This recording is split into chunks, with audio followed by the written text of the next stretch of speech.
Don't drink or eat, just work. The one saying this in front of me is my mother-in-law, Emily. As I sat in the chair, she suddenly approached and blurted that out. When I expressed my desire to rest for a bit, to my shock, she suddenly kicked my belly, even though I'm 7 months pregnant. It seems like no one around noticed. However, one person is silently watching. As soon as Emily sat down, that person stood up and started heading my way. My name is Suzanne Williams. I'm turning 35 this year. I met my husband, Robert, back in high school, and we reconnected at a reunion after we started working.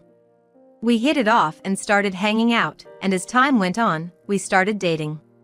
We got married when I was 27. We wanted kids, but for some reason, even after 5 years of marriage, we couldn't conceive. Being with Robert was fun and happy, but I always had the strong desire to have children. After another 3 years, paying attention to my cycle, diet, and various other factors, I finally became pregnant. By the time I reached 35, most of my peers had already started raising their kids. Having many friends with parenting experience made my life easier. But then, at 7 months pregnant, the most challenging event of my life occurred. Robert and I have been married for 8 years, and there are still things I respect about him. But when it comes to his parents, it's a different story. Especially Emily, my mother-in-law, she's the real problem. I never really got along with Emily. I first met her before our wedding, and she wasn't friendly from the get-go. What makes you think a skinny thing like you can have a child? I preferred Robert's ex, you know. The slightly chubby one. She said, discussing Robert's past relationships even with his fiancée present. She also had issues with the gift I brought. What's this?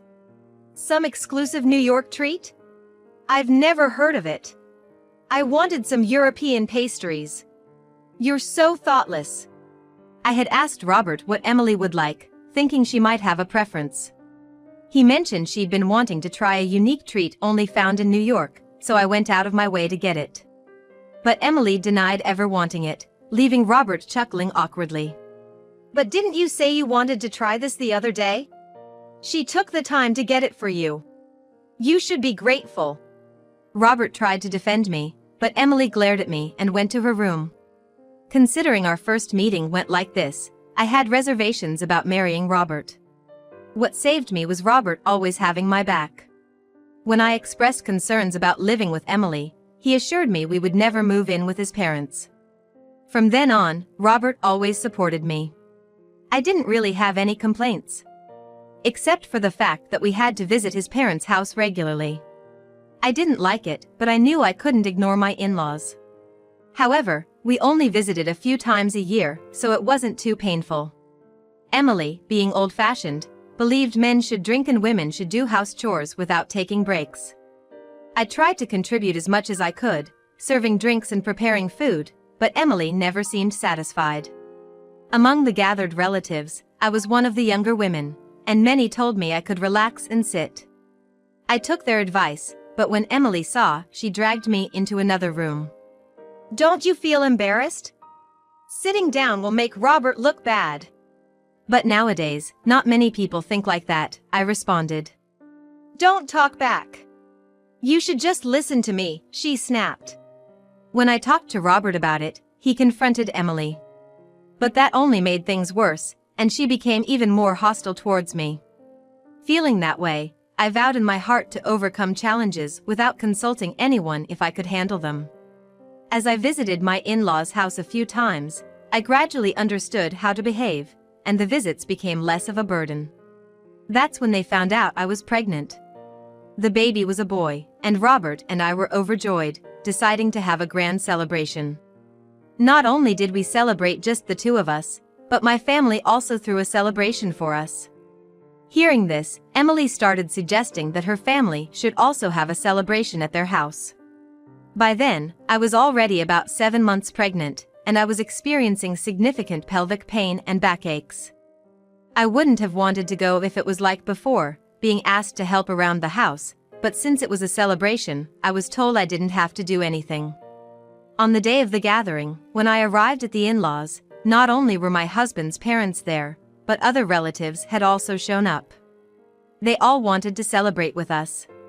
Honestly, I was taken aback because I hadn't expected all the relatives to come.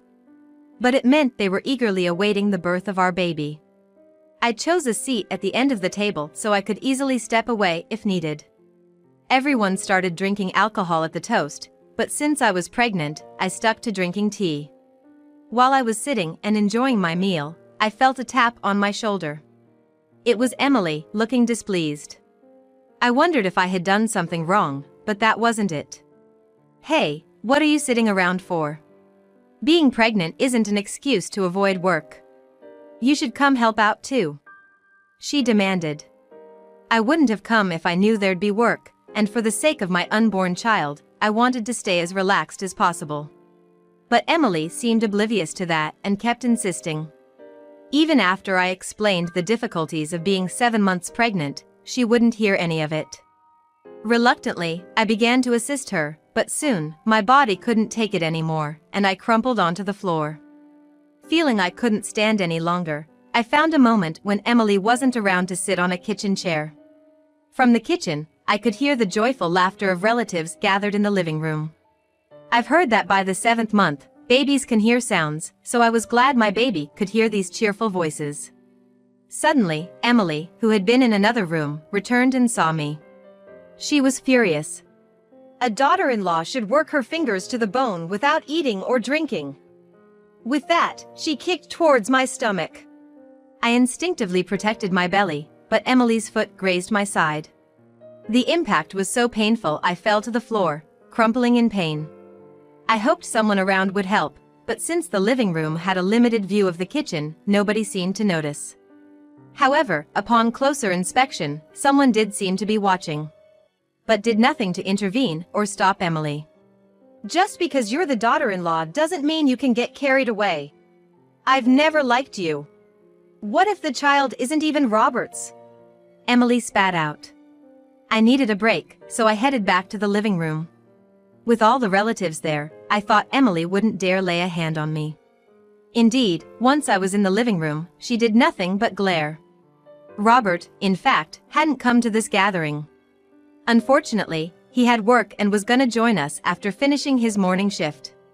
So, I felt rather vulnerable without him there. Amidst my unease, my father-in-law, Harry, came and sat next to me. "Are you all right?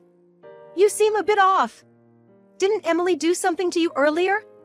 I couldn't see clearly since I've bad eyes, but it seemed like you two were having a disagreement. If something happened, please tell me." I was hesitant about telling Harry everything, but I decided to spill the beans. I told him how Emily has been making snide comments and harassing me, and even kicked me in the stomach today. Harry listened quietly, but the moment I finished, he looked furious and said, "I'll apologize on her behalf. I'm really sorry. I think you should go to the hospital right away. Robert's gonna be here soon, so have him drive you." A quietly angry Harry was really scary. He was always a man of few words. Maybe it's folks like him that you should be afraid of when they get mad. I left the rest to Harry and waited in the living room for Robert. But once Emily finished her chores, she came into the living room and tried to sit in front of me. That's when Harry stood up, walked over to her, and poured his drink all over her. Everyone around, including the relatives, were shocked and started murmuring. "What the heck, Harry? Is this alcohol? Why would you do that?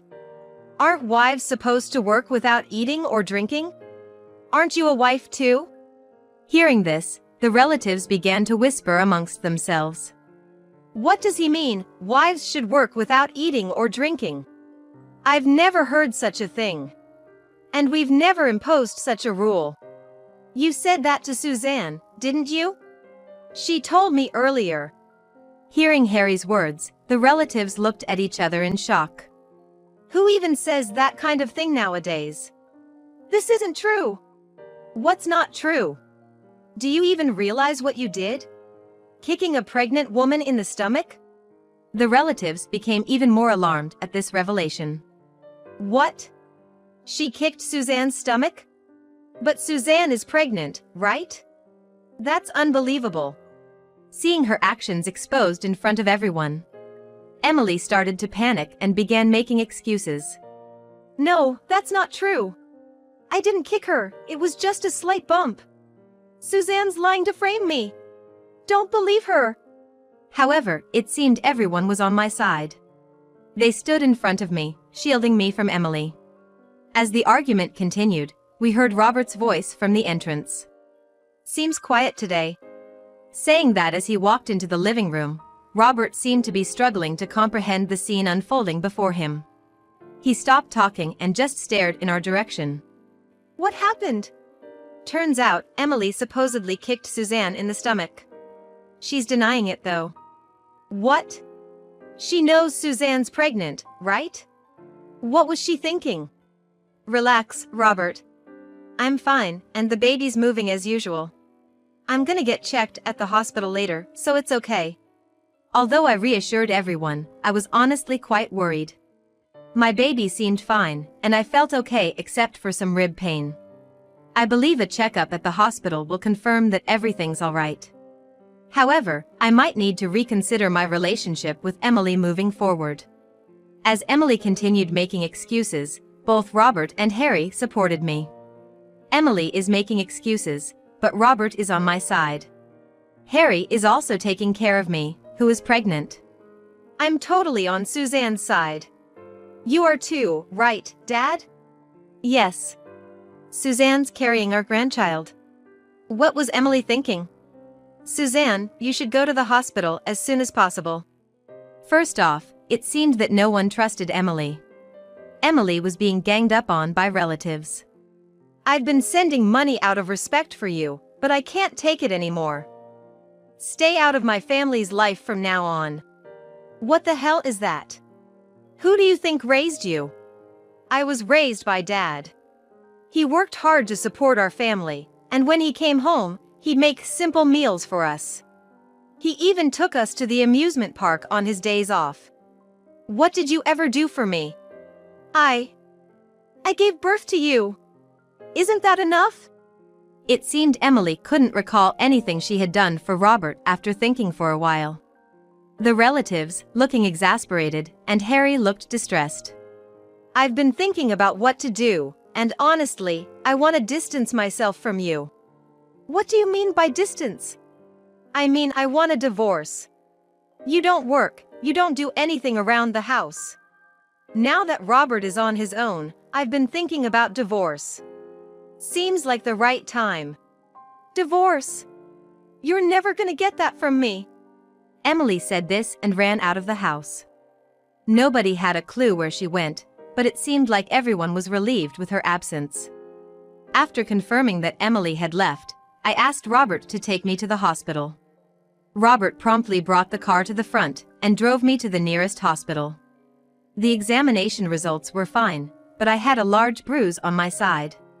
The doctor said it should heal over time. Rest up. If you need any documentation or photos for evidence, just let me know. I had Robert take a picture of the bruise to keep as evidence. Sometime after that, Robert and I went to Harry's house to talk things over. We thought Emily might be there, but it seems she wasn't. When we asked Harry about Emily's whereabouts, he said, "Remember when she stormed out the other day? I changed the locks after that. So, Emily can't get in. She did come back once, but left once she realized she couldn't get in." You mentioned about getting a divorce, were you serious about that? Yeah, I've been thinking about it for a while. I'm really sorry for what Suzanne had to go through. I'll support whatever decision you make. Although I was scared, there wasn't any harm to the baby, and the bruise was almost healed. But if Emily can't come back, how are they planning to get divorced? As I was pondering this, Harry spoke up. Apparently, he's already hired a top-notch lawyer experienced in divorce cases. According to Harry, it seems Emily has been having an affair with a single man living nearby. He kept quiet about her affair thinking it might upset Robert, but he has decided to divorce after the recent events. Furthermore, there's a high chance Emily is now staying at her lover's place, and he's mailed a legal notice there. It should arrive soon, but who knows what will happen. The initial plan for this discussion was to keep Emily away, but if they're getting divorced, maybe it's fine if we visit Harry's house. At that moment, I remembered how Harry protected me when Emily kicked me and made a proposal. "Why don't you come live with us?" We had previously said we never wanted to live together, so both Robert and Harry looked at me in shock. I wasn't even sure why I'd made such a suggestion. But I felt gratitude towards Harry for helping me. Harry had bad knees, and living alone would be tough. Sending him to a nursing home didn't feel right either. So I thought living with us would be the best solution. And with Harry, living together might even be fun. At first, Harry was reluctant, but after several discussions, he agreed. So it was decided, we'd sell Harry's house and have him move in with us. You never know when Emily might come storming in, and if she's served with divorce papers, she might lash out. So we decided Robert should take some time off from work to focus on the move. A few days after Harry successfully moved, I received a call from Emily, yelling, asking where Harry had gone. Apparently, Emily had broken a window and entered the house, not knowing how to turn off the blaring alarm. However, the family had already sold the house, and new people lived there, so Emily was trespassing. Just as I thought she'd done something outrageous, Emily let out a small scream. While still on the phone, I could hear police sirens in the background, and shortly after, a voice from an officer, and then the call cut off. Emily ended up being arrested for breaking and entering, so I went to visit her with Harry and a lawyer. She seemed surprised to see both me and the lawyer, expecting only Harry, but quickly composed herself. "Suzanne, what are you doing here? I don't want anything to do with you. I don't want anything to do with you either. That's why I want a divorce. That's why I brought the attorney today. I've told you, I'm not getting a divorce. I'll never do it." Regardless of Emily's pleas, she and Harry eventually divorced. Emily was quite a handful, even causing a scene at the police station and had to be restrained. While Harry felt pity for Emily and didn't demand alimony from her. "I feel so bad letting you pay." "Nah, I'll be relying on you two from now on, so let me do this for you. Plus, I'm so grateful you agreed to live with me. I might even get to see my grandkids soon. I'm a lucky man." During dinner, Harry, moved by emotion, started to cry. Seeing him, both Robert and I also began to cry, earning us some odd looks from the restaurant staff, a memory we all cherish. A few months later, I safely gave birth to a baby boy. Both mother and child were healthy, and it was said to be one of the smoothest deliveries. Perhaps the breathing techniques and mindset a friend had taught me during pregnancy played a role. The baby was so tiny, I felt that if I took my eyes off him for a second, he'd disappear. While it was primarily my responsibility to care for our son, both Robert and Harry said they'd help out in any way they could. True to his word, Robert would do chores like grocery shopping and cleaning dishes when he got home, and Harry would look after the baby. I can focus on taking care of my son, and I don't feel any signs of postpartum depression. Though I used to have an unstable disposition, now, I don't feel any of that. I think it's because I'm living a happy life. I never told anyone this, but early in my marriage, Emily's harassment was so severe, I considered divorcing Robert. But Robert always stood by my side and helped me out. Still, there were times I felt I couldn't bear it. Now, though, I feel fortunate about my relationships and am glad I didn't divorce. Emily, though mean and unpleasant, is someone we won't have to deal with anymore. She was given probation but kept shoplifting because she was out of money. Unable to pay bail, she ended up in prison. I wouldn't say money is everything, but seeing Emily's situation, it feels like without money, happiness is hard to come by. So, I'm careful not to splurge unnecessarily and want to spend on my son as much as I can. I can't work right now, but soon, I'm gonna start a part-time job and save up for my son's future. A lot happened during my pregnancy, but when I think about it, it's all part of my life journey, and I cherish it. From now on, as a family of 4, we've made up our minds to work towards even greater happiness.